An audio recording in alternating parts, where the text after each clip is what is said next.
네, 4부에서는 더불어민주당 김영배 의원과 함께합니다. 의원님 안녕하세요.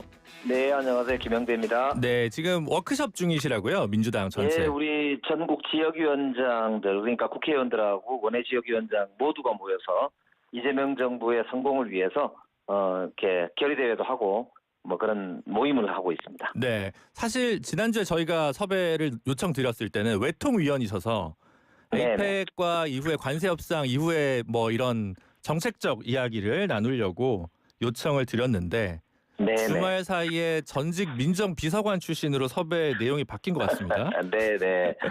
그 대장동 항소 포기 각계 반응이 좀 뜨겁습니다. 그래서 네네. 심지어 이것이 과연 대통령 혹은 민주당에게 득이 될까 항소 포기가 이런 분석까지 굉장히 많은데요. 의원님 이 사태 본질 어떻게 보십니까?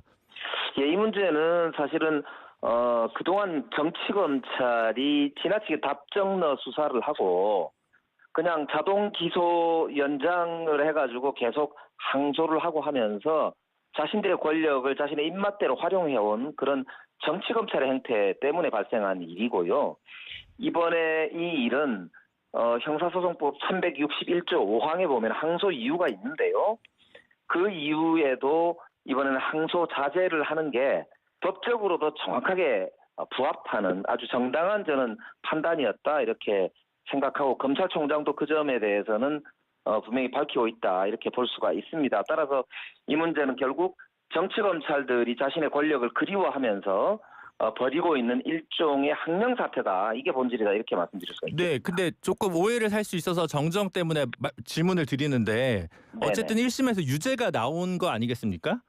그럼 기소 자체가 전부 정치적이었다라고 얘기하기에는 조금 사법부에 대한 신뢰가 없다라고 보이시는 것 같아서 어떻게 봐야 될까요? 아닙니다. 그게 그 말씀이 아니고요. 네. 이 말은 그런 겁니다. 그러니까 검찰이 예를 들어서 우리 이제 유동규 씨에 대해서는 김만배죠. 김만배 씨에 대해서는 7년 구형을 했는데 이제 판사님이 8년 징역을 때렸거든요. 네.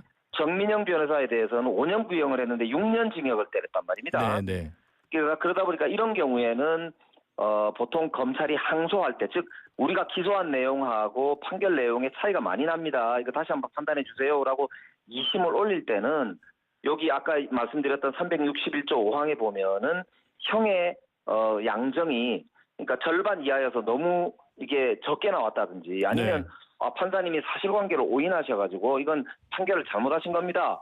이렇게 할 때 보통 이제 항소를 하게 되어 있거든요. 그런데 이 경우는 판사께서 분명히 배임죄를 적용을 하면서 이 특경법상 배임죄가 아니고 형법상의 배임죄를 적용을 하면서 오히려 더 강하게 더 형량을 늘려서 판결을 한 거기 때문에 중형을 선고한 거기 때문에 이거는 검찰의 입장에서는 항소할 실익이 없기도 하고 또 전체적으로 볼 때는 이 판결이 이제 이후에 우리 그동안 정치검찰이 해온 행태 이런 걸 볼 때는 항소를 안 하는 게 더 낫겠다 이렇게 종합적으로 판단한 것이다 이 말씀입니다. 네, 아까 이제 구형보다 그 선고가 더 많이 나온 건 김만배 씨가 아니라 유동규 전 본부장이긴 한데요.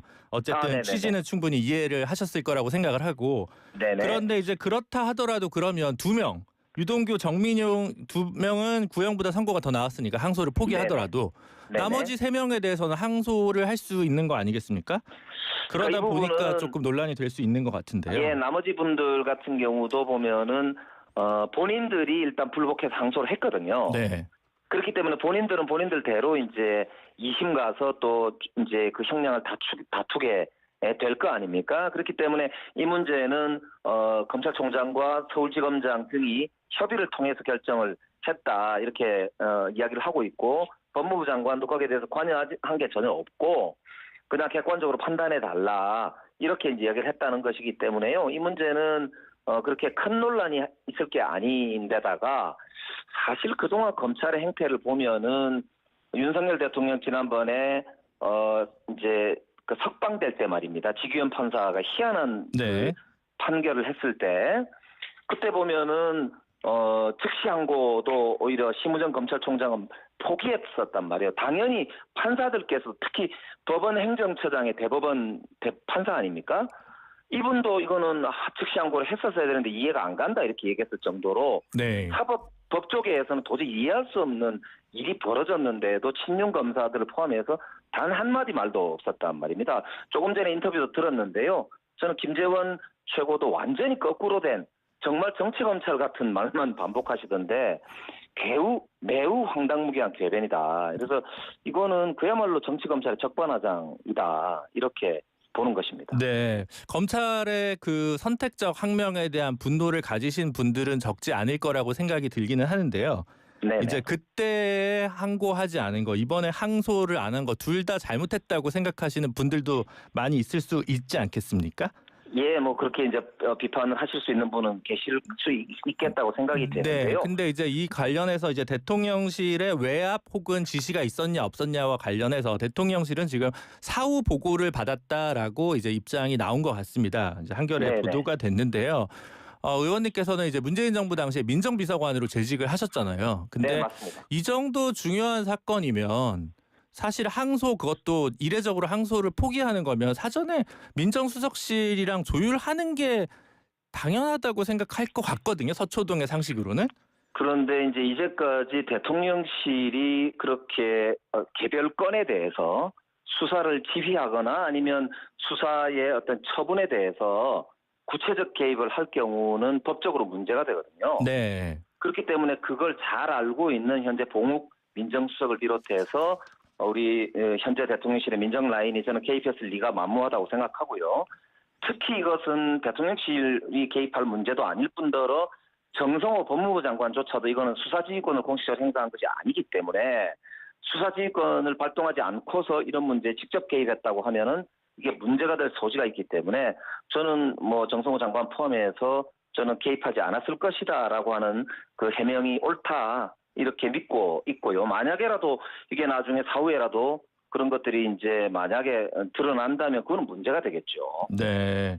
사실 이제 이런 논란이 나오는 이유 중에 하나는 이재명 대통령께서 9월 30일 국무회의에서 검찰이 항소를 너무 기계적으로 많이 하는 거 아니냐라고 하는 이야기를 국무회의에서 했기 때문에 이것이 실질적인 어떤 가이드라인을 준 거 아니냐, 이런 해석들이 좀 있습니다. 이게 뭐 오비락이라고 생각하실 수도 있지만 또 가끔도 아무 때서나 고쳐매면 안 되는 건데 이러한 네, 지적에 대해서 어떻게 생각하십니까? 그러니까 이제 대통령께서 하신 말씀은 사실 그동안 우리 사회에 계속되어 오던 검찰의 누적적인 그런 잘못된 행태들에 대해서 지적을 하시면서 한마디 하신 거거든요.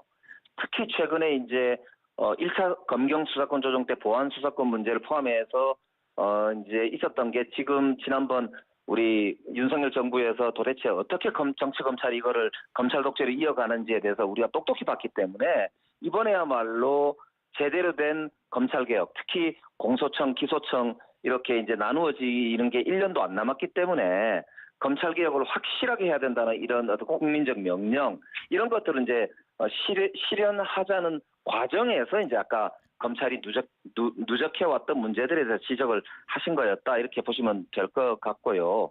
이게 지금 사실은 약간 항명처럼 하고 있는 검찰 공무원들의 행태가 어느 공무원들이 도대체 저렇게 자기에 관련된 일들에 대해서 저렇게 비판을 하고 정치적 언사를 일삼고 있는지 도대체 알 수가 없습니다. 저런 행태들이 바로 우리 검찰이 이때까지 아나무인으로 권력을 마구 휘두르면서 사실은 시민들에게는 오히려 정말 공포의 대상이 되고 권력에게는 그야말로 아주 진짜 안성맞춤으로 이렇게 뭐 일종의 뭐라 그럽니까? 이 아주 이렇게 패독이라 그러죠. 그러니까 그럴 정도로 진짜 국민들에게 조롱감이 될 정도 아니겠습니까? 그러니까 이 문제는 검찰이 좀 스스로 자초한 문제이기 때문에 반성부터 하고 그리고 차분하게 내부에서 의견 낼 게 있으면 내고 이렇게 하는 게 옳지 않을까 그렇게 생각합니다. 사실관계를 떠나서 이 문제가 결국은 근데 대통령실의 상당한 부담으로, 그리고 형사사법제도 개혁에 대해서 조금 논란이나 정부적 성격을 가속화할 거라는 우려들이 되게 많이 있습니다. 이 점과 관련해서는 어떻게 생각하시는지요? 그러니까 이게 이제 검찰개혁이나 사법개혁을 해나가는 과정에서 늘 저항은 있는 것이고요. 그 저항은 어떤 핑계라도 대서 다 이렇게 자신의 권력을 유지하거나 방어하려고 하는 그런 습성들을 가지고 있는 것이라서 이걸 핑계로 해서 또 아이고 검찰이 또 정치검찰이 반격을 하는구나 라고 많은 국민들은 그렇게 생각하시지 않을까 이렇게 생각이 되고요. 네. 최근에 예를 들면 이제 내란 있었을 때 말입니다. 제가 국정감사 때 밝혀낸 거지만은 외교부 장관 이름으로 주미대사한테 이제 윤석열 계엄의 비상계엄의 정당성을 알리는 걸 트럼프 측에다 전해달라. 아, 이런 기독교적 문건이 가치관으로. 발송된 게 네. 맞습니다. 네네. 있었잖아요. 근데 그게 놀랍게도 그 전날 있었던 안가회동, 그러니까 박성재 장관이 검찰과장, 법무부 검찰과장이 작성했던 문서를 들고 안가회동에 참석했다고 하는데 그때에 작성됐던 바로 그 문건의 내용하고 판박이로 똑같지 않습니까, 이게? 네. 그럼 우리가 추정할 때는 12월 4일 날 모여가지고 뭐 연말에 송년회 하려고 모였다고 했지만 실제로는 이 제2내란을 할 수 있는 논리적 근거, 그러니까 국회가 결국은 이제 권력을 마구 흔들어가지고 나라가 정상적으로 운영이 안 되니까 결국 쿠데타, 계엄을 할 수밖에 없었다. 이런 정당성을 공부하는 그런 정당성의 문건을 도대체 12월 4일 그 계엄이 해제된 상태에서 작성했다는 게 누가 봐도 이거는 제2내란을 획책한 것이고 그게 심지어는 미국 정부로 대한민국 외교부 장관의 이름으로 공문으로 나갔다는 것 자체가 이 이제 제2내란을 꿈꿨다고 볼 수 있는 건데 이런 거에 대해서는 검찰이 단 한마디 했습니까? 단 한 번의 수사를 해야 된다는 주장을 하는 사람이 있었나요? 그러니까 이런 거에는 눈을 감고 입을 닫으면서 자신의 권력의 치부가 드러나는 문제들에 대해서 혹은 자신들의 권력이 국민들로부터 지탄을 받는 이런 상황이 되니까 거기에 대해서는 이제 이렇게 마구 엉뚱한 소리를 하는 이런 모습이 저는 국민들께서 다 판단하실 거라고 믿고 있고요. 법무부에서는 엄정하게 이 문제는 공직기관을 다스려야 된다 이렇게 생각합니다. 네, 말씀하신 대로 그 내란 문제 관련해서 계엄의 정당성이 없다 보니까 그 뭔가 이상한 공포 분위기를 조성하기 위한 기획을 했던 거 아닌가로 추정되는 여인영 전 사령관의 메모가 내란 특검에서 이제 공개가 됐습니다. 그래서 오늘 네네, 맞습니다. 윤석열 전 대통령 일반 이적죄 혐의로 기소가 됐는데요. 이거 네, 어떻게 그렇습니다. 보십니까? 그러니까 이거는 당연히 일반 이적죄로 이제 기소되고 이율되는 건 당연하고요. 너무 충격적인 내용 아닙니까? 사실 국민들을 거의 진짜 무슨 통치 대상을 넘어서서 이렇게 뭐라 그럽니까? 진짜 무력으로 다스려야 되는 존재로 이렇게 여기는 그런 이제 통치관을 그대로 볼 수 있고 그것이 결국에는 윤석열 대통령 스스로 이제 자기가 이제 국민들한테 쫓겨나는 이런 일을 이제 만들어낸 그 결과라고 보이는데요. 저는 우리 대한민국 헌정사에서 다시는 이런 일이 반복되지 않게 하기 위해서도 권력자들, 권력을 가진 자들의 이런 권력 남용은 반드시 단죄되고 역사적으로 다시는 이런 일이 없도록 그렇게 알겠습니다. 후속적으로 조치될 필요가 있다고 생각합니다. 오늘 말씀 여기까지 듣고요. 다음에 스튜디오에서 모시도록 하겠습니다. 의원님 감사합니다. 네, 감사합니다. 네, 지금까지 더불어민주당 김영배 의원이었습니다.